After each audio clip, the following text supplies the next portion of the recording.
DC Comics sales terrifying. This is from an article, Cosmic Book News.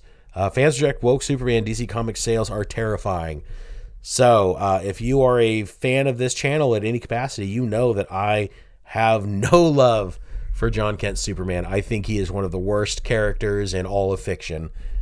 And this article seems to be putting a lot of DC's problems squarely on his shoulders. But let's talk about this for a second. I'm not sure it's all John Kent, even though I'm sure we can point to a lot of DC's problems coming from the Superman corner of the universe. So the crux of this article is basically they're looking at the top 50 and top 100 best-selling comics, and Comics by Perch did a really good video on this, and this article references it a few times. So I'll try to put a link in the description for this video also, because you should really check it out. He gets deep into the numbers of it, which I'm not going to do here. We're just going to kind of talk about the sales and what it means. But basically what you're looking at is out of the top 50 comics. Now, mind you, DC Comics is the number 2 publisher of comic books in the world, or Western comics, American comics.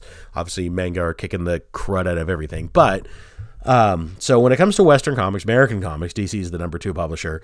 In the top 50 comic books sold through December. Now, mind you, they really tried to push that Superman comic sold well, but it didn't even make it into the top 50. In fact, only 2 titles in the top 50 that DC managed to sneak in there were not Batman related, and neither one of those were Superman. One of them I know was a Wonder Woman book written by Kelly Sue DeConnick, and that was more kind of a one-off. It wasn't, Wonder Woman sales are not indicative of that. She's usually not in the top 50. And I believe the other was Justice League Incarnate, kind of like a multiversal Justice League book. So those are the 2. And then the other 14 books that DC had in the top 50, all Batman. So right now, DC Comics is just the publisher of Batman and other novelty things that nobody seems to pay attention to. But coming back to Superman, it's amazing. I actually just reviewed, at the time of this recording, I had just reviewed the latest issue of Superman Son of Kal-El, which is Jonathan Kent's title. And they even used the cover from that comic as the image for this article. And Superman, a lot of people are trying to point to the changes in John Kent's sexuality. They made him an LGBTQT plus character. And yeah, I'm sure that there are a segment of the people out there that this rubbed the wrong way. I really kind of attested that it didn't bother me that much. I mean, he's not a character that has an established, romantic history to where this conflicts with it or anything. So if that's the direction when I take the character, then that's fine. That's great. When they announced it, what I said in a video then was just make it interesting. That's really all comic book fans want, is a good story.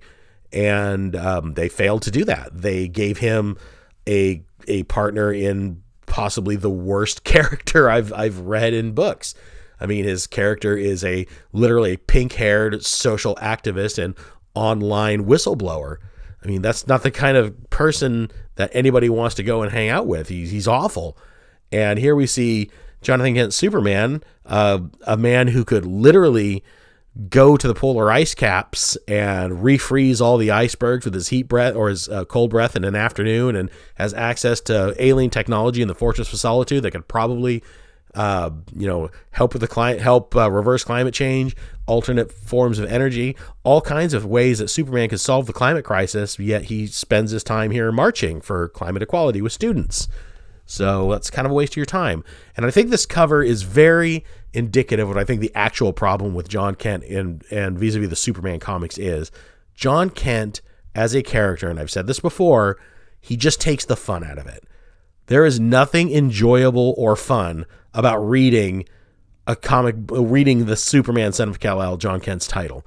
It's preachy. It's just modern day real world politics thrown into comics, and they aren't cleverly put in there through a metaphor or through a storytelling device. They're just clunkily shoved in there like a puzzle piece that doesn't fit, and then you just pound it in with your fist to make it fit.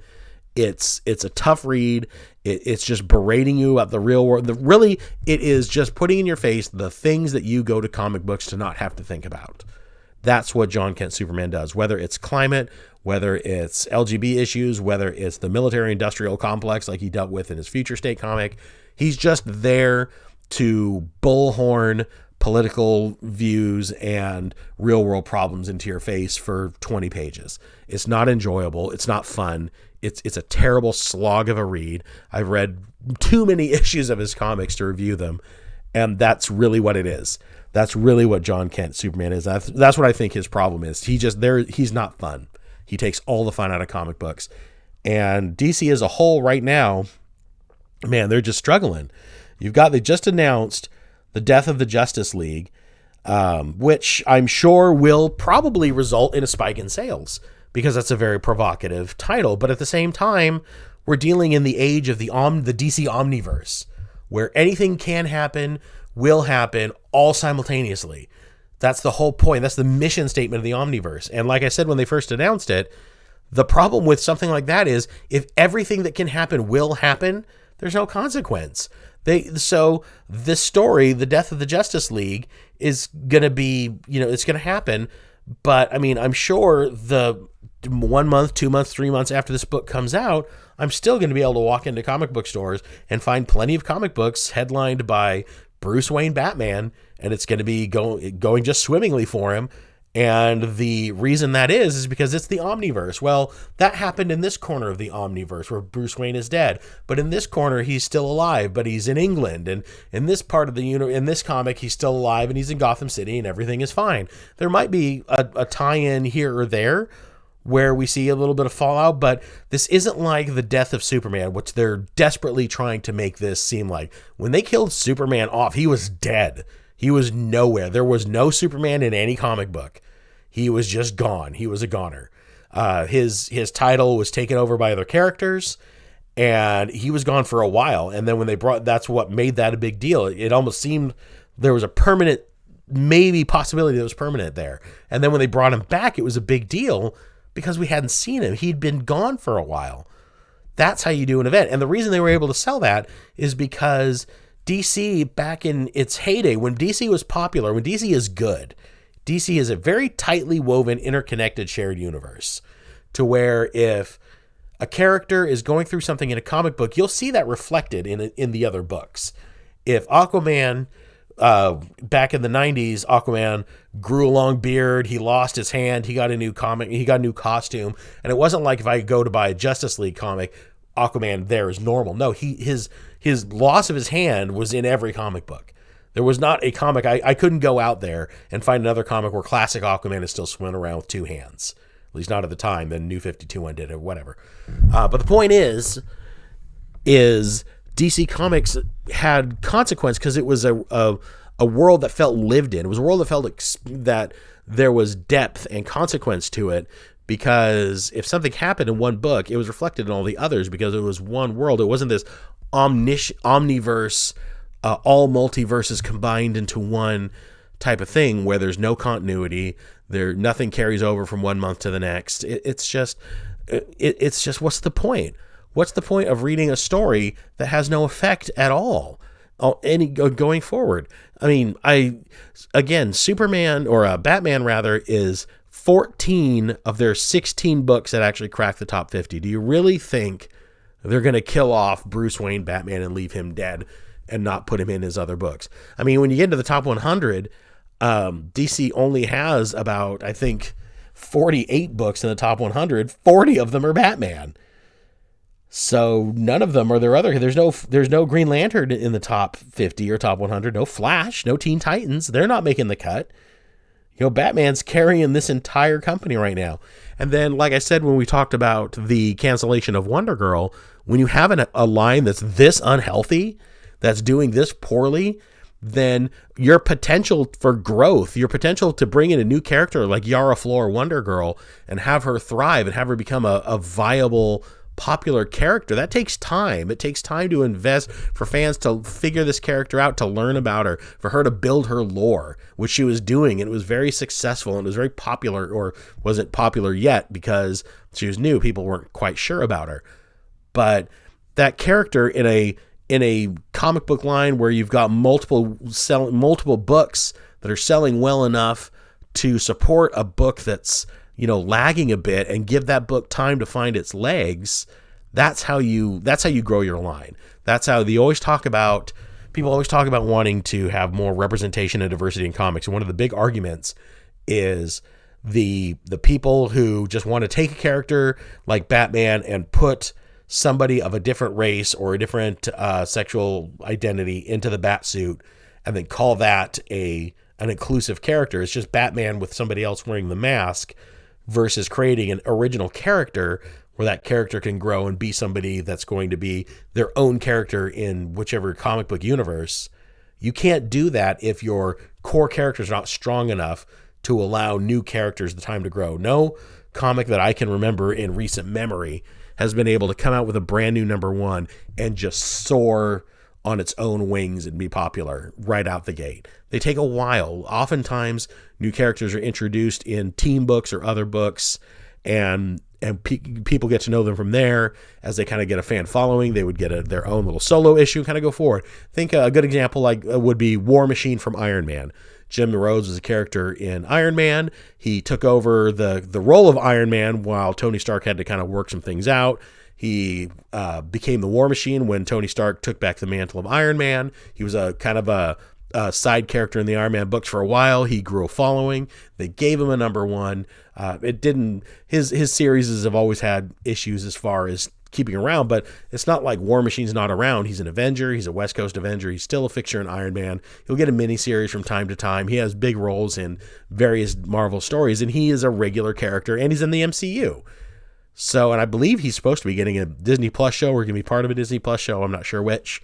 Armor Wars. Yeah, they're putting him in Armor Wars. So that's how you grow a character. Yara Flor came out of Future State, probably the best part of Future State.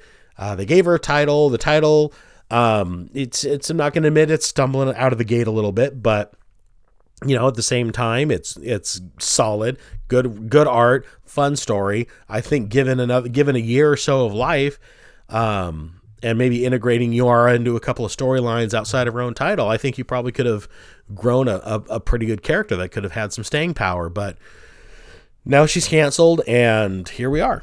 So, man, yeah, these numbers are really, really bad. This is not good. When you're thinking you're the number two comic publisher in the world, and you can barely crack the top 50, that tells you that your main competition, Marvel, is just wiping the floor with you. There is no other way to say it. DC is in serious trouble. And I don't know, short of just seriously cleaning house and starting over, I don't know what DC can do to pull out of this. I mean, we're currently in the midst of their latest reboot. They've only been rebooted for about not even a year, I don't think. I mean, Wonder Woman, she just came back to life. Superman's been gone off world.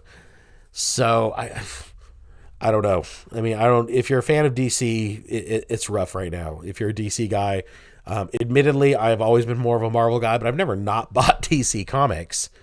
So anyway, what do you guys think? What do you think is the anchor that is pulling DC straight to the bottom? And what can they do about it? If you were the head of DC Comics right now, how would you right the ship? That's kind of what I want to know. Let's talk about that. Let's talk about how DC can pull themselves out of this and kind of come back to greatness.